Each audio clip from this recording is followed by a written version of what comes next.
Biz gözümüzlə görürük, yoxsa beynimizlə? Göz ən mürəkkəb və eyni zamanda ən maraqlı orqanlardan biridir. Gözlərimiz ətrafdakı işığı toplayır və bu görüntünü beynimizə göndərir. Amma əslində gördüyümüz hər şey retinada tərs şəkildə yaranır. Bəli, doğru eşitdiniz. Hər şeyi tərs görürük, amma beynimiz bu görüntünü avtomatik olaraq düz çevirir. Biz yalnız gözümüzlə deyil, həm də beynimizlə görürük. Bəs görüntünün tərs olmasına səbəb nədir? Gördüyümüz hər şey işığın əşyadan əks olunması sayəsində baş verir. İşıq əşyadan əks olunaraq gözə daxil olur. Kornea, yəni şəffaf qat, işığı qırır və içəri yönəldir. Billur isə işığı ikinci dəfə qıraraq şüaları bir nöqtəyə yönəldir. Qırılmalar nəticəsində işıq şüaları kəsişərək retinada tərs şəkildə yaranır. Retina tərəfindən qəbul olunan tərs görüntü görmə siniri vasitəsilə beyinə ötürülür.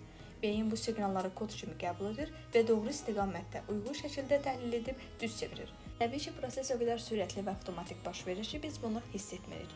Əgər obyekt işığı əks etdirməsə, biz onu görə bilmərik. Tam qaranlıq yerdə heç bir şey görə bilməməyimizin səbəbi budur.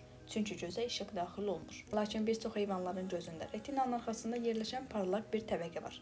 Bu qatın əsas vəzifəsi gözə daxil olub retinadan keçən işığı geri əks etdirir. Yəni işıq ikinci dəfə retinaya düşür.